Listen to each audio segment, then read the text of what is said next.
I'd like to thank MxD for inviting me to talk today. I've attended the membership summit as a member for the last several years, and I really enjoyed the talks. And I'm going to mix it up a little bit, so you're going to hear a little bit more about what it takes to convince people to go on this journey with you. So how do we sell that story? To do that, I'm going to start a little bit different. So you got to be a little bit interactive here. I'm going to tell you a little history, and I'm going to ask you a few questions. So who, just raise, show of hands, who knows what Abbott is? Hey, that's really great. I was going to say, up until about 10 years ago, we really didn't brand ourselves. We stood on the products that we made and what those proprietary labels were. But Abbott is a diversified healthcare company. Sometimes people say pharma. We actually split from AbbVie several years ago, which was our proprietary pharma. But diversified healthcare, what is that? We have 5 divisions. We have what we call established pharmaceuticals, so branded generics outside the US. We have medical devices. Many of you may be familiar with Freestyle Libre or Lingo, as well as our stents and our pacemakers. We have rapid diagnostics, as we lived through COVID, Buy Next Now, right? The swab tests. When you go into Walgreens or CVS, the small platform, as well as core diagnostics, the division that I'm in, which is large throughput blood screening for blood donation, as well as your diagnostics when you get your blood drawn, sent out from the doctor, and you get this whole list of things, right, that they tested for. That's core diagnostics. And lastly, nutrition, Similac, Pediasure, those are some of the brands that you might be familiar with. Anybody know where Abbott's corporate headquarters are? Not very many. So it's in the north suburbs of Chicago. Yeah, we're in Abbott Park. We're big enough that we have our own mail stop. So it's Abbott Park, Illinois. But we're just west of North Chicago, east of Libertyville. And last question, anybody know where Abbott started as a company in 1888? Nobody knows.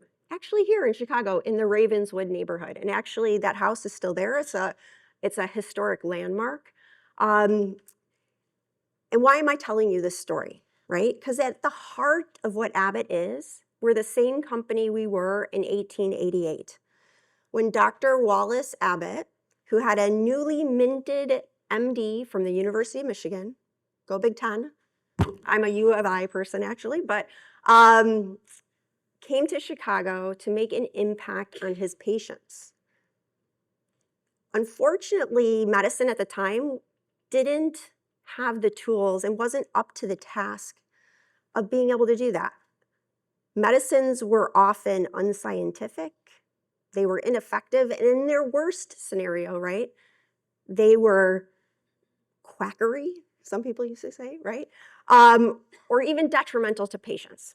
So without these tools for these accurate, efficacious medications, Dr. Abbott decided to make them himself. So in his own house, right, he took on some of the learnings he had, come across as an academic at the university in what we call dosimetrics. So you know the word dose, right? You take a dose of something. So an accurate, precise amount of a medicine that could be then put into consistent granules. Those consistent granules needed to be dissolved, right, so that they could be taken up from the patient. But he went even farther by coating them in sugar. Why? Because it made them customer friendly, and then patients were more likely to adhere to those medical plans, right? So that's what Abbott's about. We're about the customer. We're about that patient. And even so far that he then published a journal, he wrote textbooks to help share what those dosing plans, how to treat different syndromes with these medications so that you could see consistency across physicians. So Abbott is one of the pioneers in modern healthcare. So how do we keep that legacy going, right? How do we aspire to continue that? Well, Abbott continues to reimagine innovation in today's world. We do that through several visions, right? The vision of creating life-changing technologies that are both accessible, and affordable. If they don't get out to people, they don't make a difference. We need to help more people in places that live so they can live longer and healthier lives.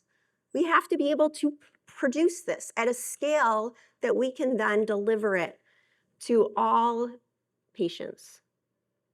And lastly, we ourselves need to be responsible in creating a healthier and more sustainable world and business. So if I can't continue to make product, if I have inconsistencies in delivery, then who can depend on me as a company?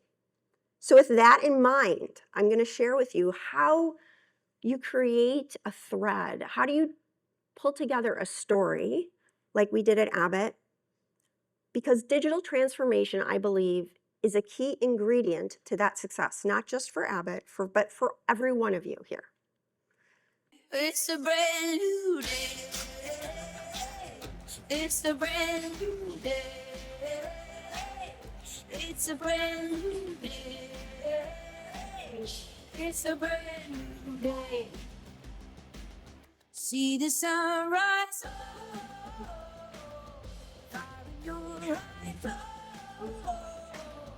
It's about time we all saw you shine.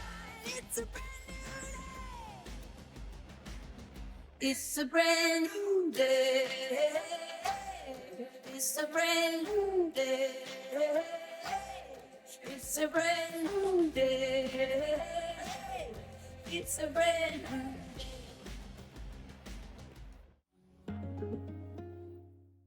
So what you might have noticed in that video is that there's no products, right? It's only people, right? That's what we're about. It is a brand new day. We have new challenges. On the left side of this screen, you'll see some pictures from our historical archives.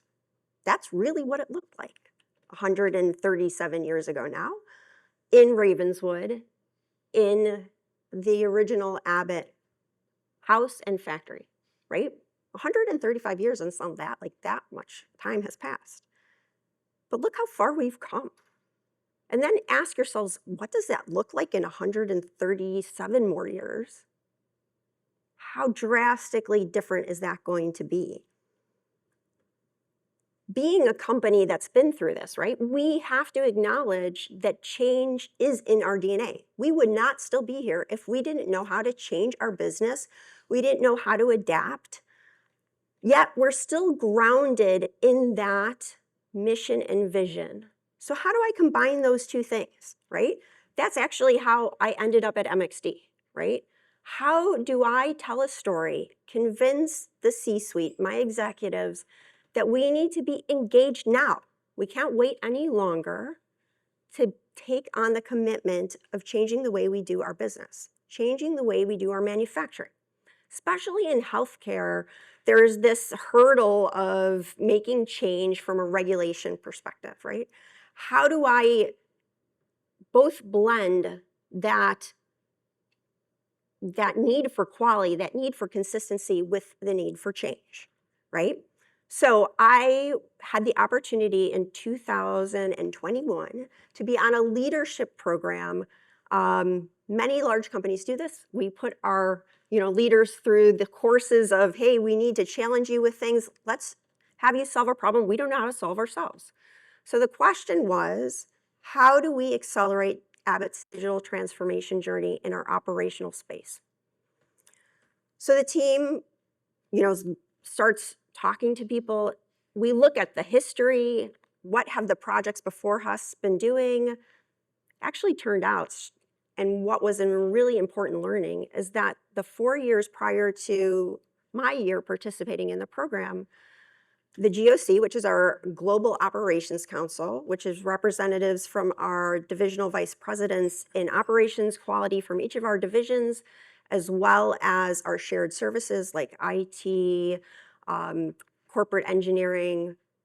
They all get together, and they'd asked over the last 4 years before us a project that touched on digital transformation, but didn't even realize it. There was a project about automation and robotics. There was a project about digital analytics and dashboards and how do we make better insights. There was a project about supply chain sustainability, all which those proposals touched on digital transformation, but there was no connected thread that this was all one story.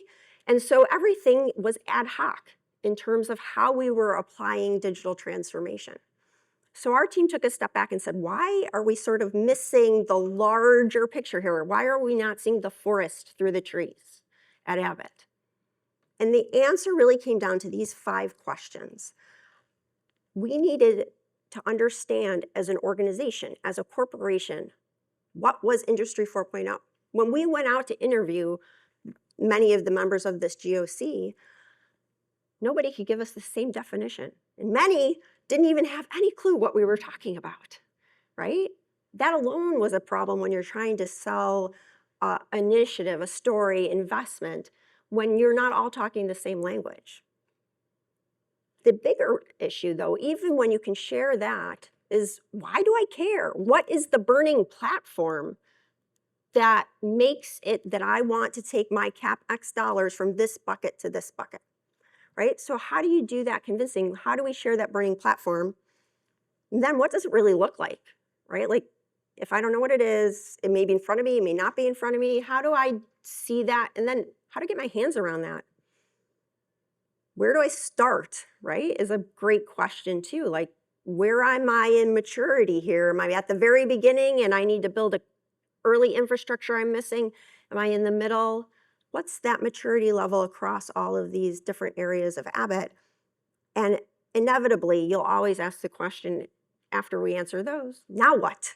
Right? Now what do I do next? And so the best way I can capture that is through a short video I'm going to show you. And that's because we answered the question first by looking at that past history, right? What is Abbott about? What matters to us? And in order to do those mission and vision that I shared with you, Abbott has long been what we call a lean company, following lean principles. So if I need to be affordable, I need to be able to produce things at low cost, right? If I need to be consistent and have high productivity, I need to be dedicated to continuous improvement. And that's what Abbott is. We live and breathe continuous improvement. That's how we deal with change. We constantly ask ourselves, can we be doing this better? So to reframe digital transformation, we decided to start calling it digital lean. Because we understand lean as Abbott. We understand those principles. So now I'm not asking you to learn something completely new. I'm just sharing with you that there is another aspect to lean that we need to now incorporate into our culture. For years, Abbott has benefited significantly by executing lean operating principles. These methods are ingrained in Abbott's DNA. However, their very success means improvements are harder to find and often less impactful. To ensure Abbott's legacy of providing the highest quality products, safety to our employees, as well as staying profitable to reinvest in future technologies, positively help our patients, and remaining competitive in today's difficult environment, we must harness the newest lean driver, the overlay of data, IT, and connectivity as the source of the next horizon of optimization. This is digital lean. You may ask, why is digital lean important?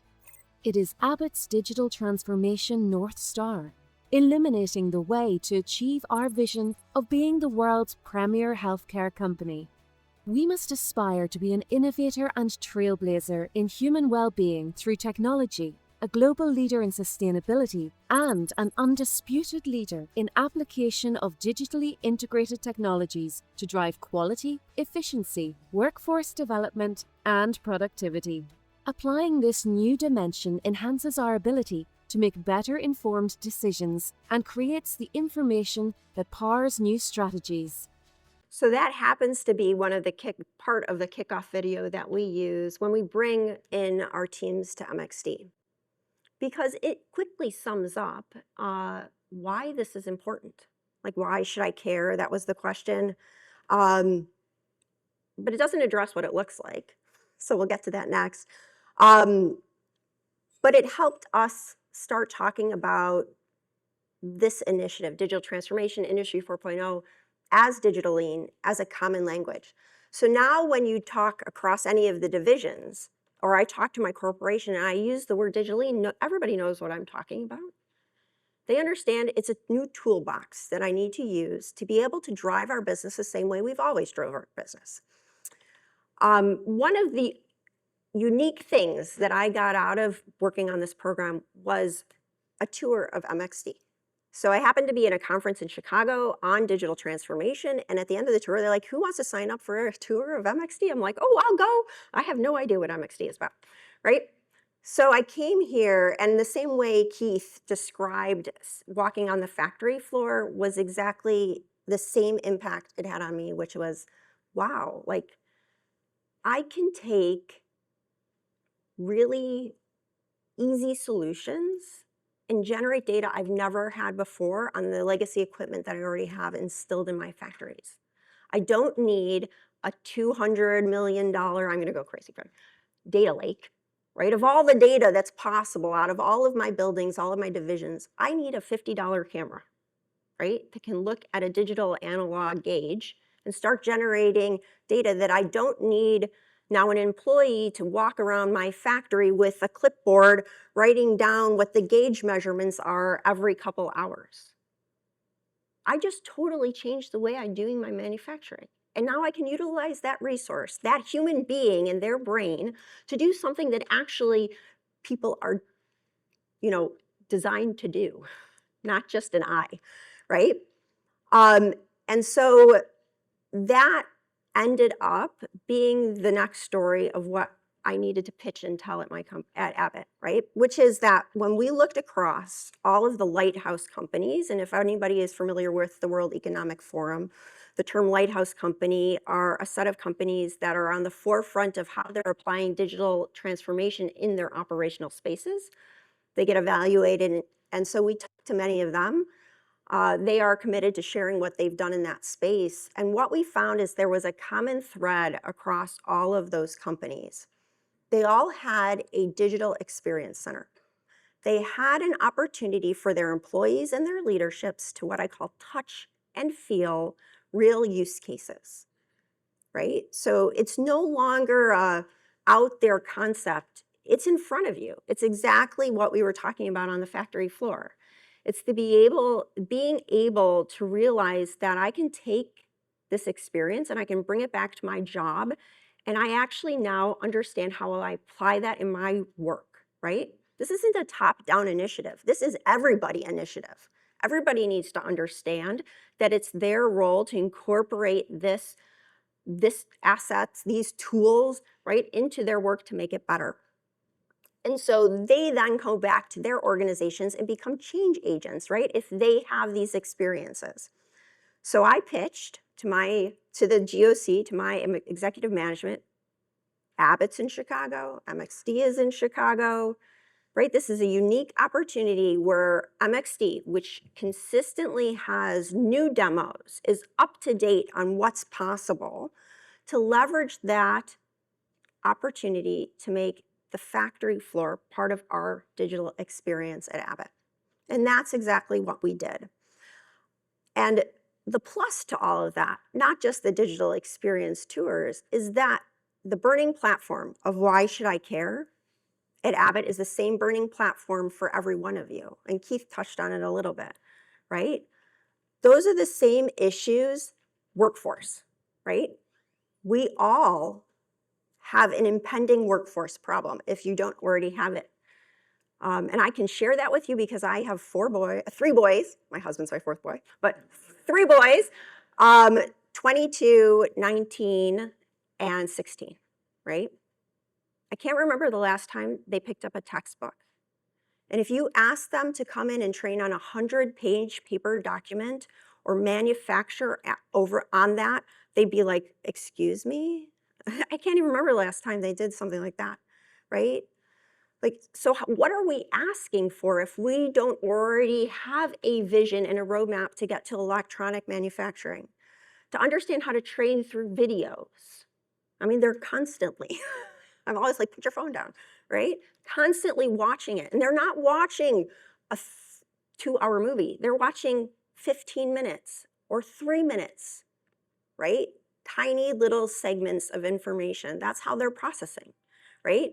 And so how do we adjust our, I don't know where my things were, workforce. How do we adjust our manufacturing, our industry to be able to take on that new workforce? The other issue we talked about, right, is that I have people who've worked in my factories for 30 years, right? They're subject matter experts in the equipment they're using. How do I capture that knowledge and make sure it's available for the next generation of workforce coming in? How do I download that information? Because the new guys, they're not willing to put in that, like, overnight, night shift. They're not really interested with working with their hands. They're not as in tune to deep problem solving in the same way that those machinists, engineers have been. So how do I help them through machine learning and upskilling to access that knowledge going forward? Product quality actually is a secondary aspect of that same problem, which is that if I don't have that knowledge set available all the time, how do I ensure quality, right? There is no way that quality gets to dip because of something. It stays high or it goes higher, right? That's how quality is. The regulatory agencies actually, now, the constant sort of uptick in requirements makes that even harder. So how do I make that data accessible quickly? Nobody's waiting around in an audit for me to take, a day to go dig into paper documents. How do I quickly access that and get to the answers? How do I simplify standard work, right? That's what's going to prevent errors. And lastly, that machine learning. How do I help make better decisions to ensure quality? Next level lean manufacturing I touched on, but really it comes down to how do I collect data I didn't have? How do I ensure that that continues to flow? We secure that with cybersecurity. I have a team of engineers who work for me. They need to think about that early, right? In the design phase. What is the data stream that's coming off of that equipment? How are they securing that in a cyber secure way? And then how do I do that without significant CapEx, right? Doesn't matter that Abbott's a big company or if it was a mid-sized manufacturer. We all have to worry about how much we're investing and are we going to get the return on that investment? And so IT is not cheap. IT structure, data analysis, these things aren't. So how do I get the most out of those investments? They have to be strategically mapped out. And lastly, if COVID didn't teach us that, the current, economic environment that we're living in here will have, right? And that is that I really need to understand my manufacturing ecosystem, right? Who's my supplier? I can't tell you that I haven't had a problem in this. And, especially in COVID where there was an issue somewhere and there was a chemical that I couldn't get that was, an input to a different chemical reaction and, subsequently we couldn't make product, right? So that became a key priority for us. All of these things are initiatives that MxD is engaged in, right? There are projects ongoing. There are opportunities for engagement. And so at Abbott, we're taking advantage of that. So I told you about the art of the possible tour. That's what we talk about, the art of the possible experience. So what we do is we offer up to our organization the ability to customize a tour. We work with MxD prior to coming to determine, hey, how we're going to kick this off, what demos we're going to see on the floor, how is it relevant to the group that's coming in? So we've brought in high school interns, we've brought in college summer interns, we've brought in our leadership programs. Those are in different places. So we have engineering leadership, we have operational leadership. We also have brought in specific groups. So we brought in our cybersecurity team. Do you know what I told our cybersecurity team? I was like, stop being a service organization. I need you to be a partner, right? A collaborator. So when our operational team comes to you and says, I need and I want to do this, you don't just say, okay, and go off and go solve the problem. You have a conversation with us about what's possible. What are the pros and cons to this approach versus this approach? Lay out those opportunities. And we have leveraged MxD's, expertise here, right? Often we partner with consulting groups. I have to tell you that good and bad, I loved having a agnostic partner who can lay out all of the options for us so that we can intelligently make choices and determine what that future state is going to look like. That being said, we have also taken the opportunity to engage in those workforce development programs. So we've had team members pilot the asynchronous evening classes with University of Maryland. We've also been engaged in the current Capital Learn program where we're looking at digital acumen and cybersecurity. Our special focus, I guess, where we're interested is how do we take those operational team members, those OT specialists, and how do we upskill them to speak the language, right? So we can meet in the middle with our business technology colleagues, right? How can I be more aware of what that factory floor dynamic may be, what those future states can look like, and start asking those tough questions of how do I get there? What would that take and what would it look like? And with any good company, right, who deals in data, and healthcare and is data, if you don't measure it, you can't improve it, if you haven't heard that, right? And so we have all of our participants take a survey at the end. The keystone in the middle there is we ask them prior to the survey, how would they have rated their knowledge of what Industry 4.0 was? And then after the tour, now how would they rate their comprehension of and grasp of how to apply this and what it is? You can see in about an hour and a half time frame, we drastically change in it's a scale of 1 to 5, drastically change that comprehension. So the investment in bringing them here, taking on this initiative, has ultimately started to change that trajectory of Abbott and how we've been committing and selling that value proposition to our leadership teams and gain funding. So now every division has a roadmap, right? They know where they're going. They might not know exactly how they're going to get there yet, but they have a vision of what that looks like and prioritization of which ones are the ones they need to go after first. One of the things I'll point on the left in the bar graph, we ask overall on all the demos that we see, and not everybody sees the same demos depending on why we're coming. In general, did you have an aha moment? Were they excellent? Did they not really resonate with you? And we've shared that with MxD as well. So they've been, collaborators here. But ultimately, the Keith story is the same story that everybody tells. And that is the legacy equipment conversions are the ones that are the aha moments. Because it's changing the way we think about what we're doing in a totally different way. What we thought wasn't possible is now possible, right? Lastly, if I was going to share with you a few things that I'd say if you needed to get going, what are those couple things that you should be looking at, invest in to help get your organization on this path? The first one be establish a structure and champion education, right? You need to have that story, that fabric weaved for your organization so that they understand the intrinsic value of what that burning platform is and why they should be investing in it, right? If you can dedicate resources to it, I know it's not easy, but if everybody's lives are crazy, everybody has different objectives that they need to get to, and if it's not somebody's role, right, it gets lost. So if that's possible, I'd say do it, happen, even if it's a part of somebody's role. right? Second is develop a return on investment roadmap.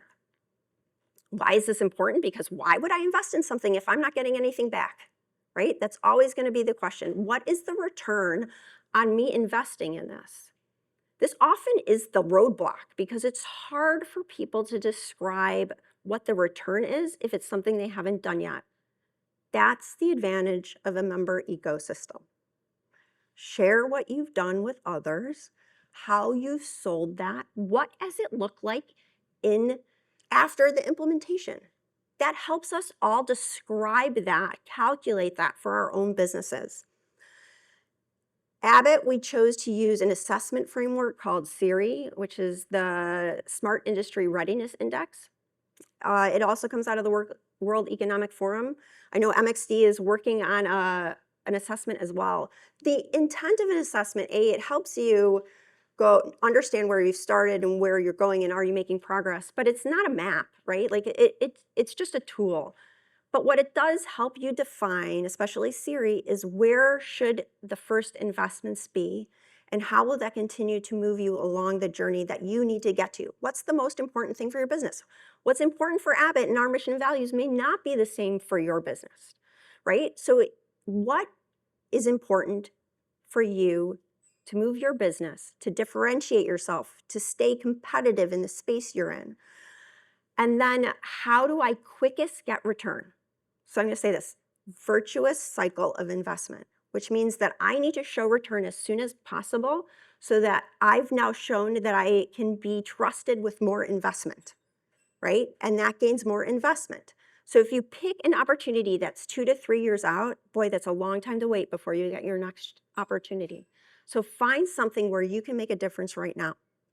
That's how you start to tell that story and start that acceleration. The last one I touched on a little, share what you've done.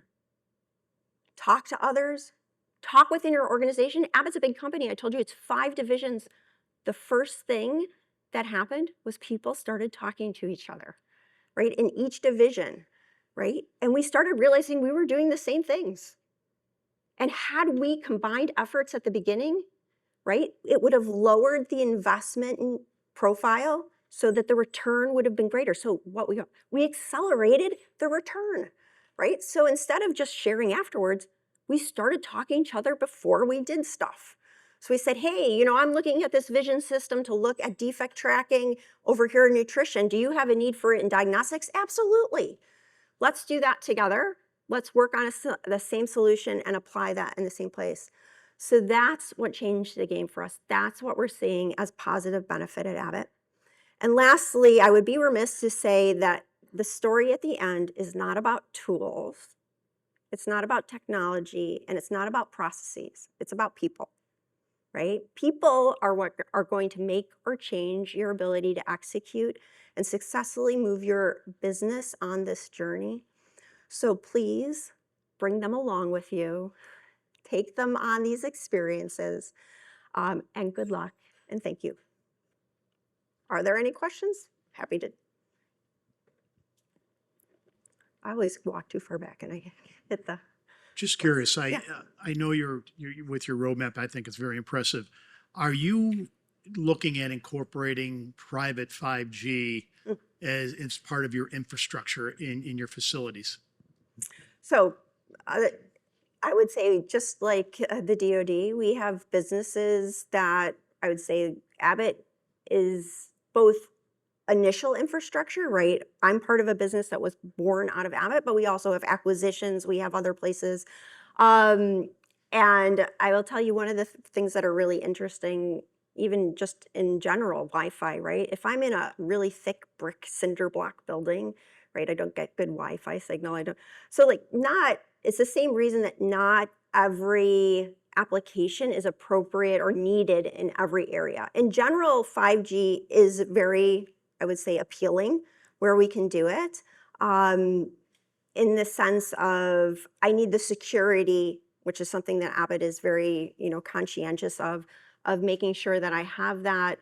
But we may not necessarily say, I'm going to apply it everywhere, right? And so that again is, has to be the evaluation in each area, in each group, is understanding which aspects of technology that will apply. We still have hardwired equipment in places, right? So um, even wireless is the next step in some. So hopefully that answers your question. It is definitely on the aspects of especially when we talk about greenfield, right? We talk about those things right away. It's the older legacy aspects and how easy it is to convert, I think, holistically. Can you talk a little bit about like how your organization changed? Meaning, like, to create all this capability, you had to bring people in, maybe internally, externally, and then how do you get people kind of on that path to say, keep it exciting and get them into roles, and then kind of create that succession plan? So the first question was internal versus external, and sort of, I'm a big proponent of more brains at the table make a better solution, right? Oh, buy versus build. Gotcha. Got it, got it, got it. We're a healthcare company. We're not an IT company, right? So there is definitely an aspect of we know we're not the experts in certain things. And so often in like I talked about, our cyber team, our BTS team, we call it Business Technology Services, was born out of just IT service, right? Servicing our computers.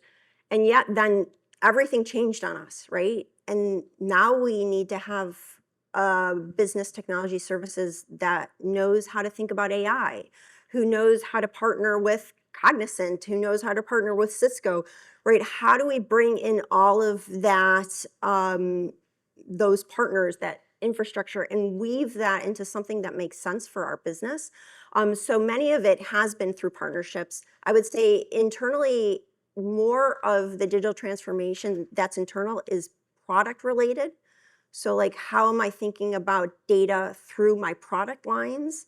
That a lot of that is internal, but when we talk about operational spaces and we talk about execution, then it's often with our partners. And your second question, remind me? Getting people onto that team and then creating kind of a succession plan. Yeah. So we absolutely do that sort of succession plan.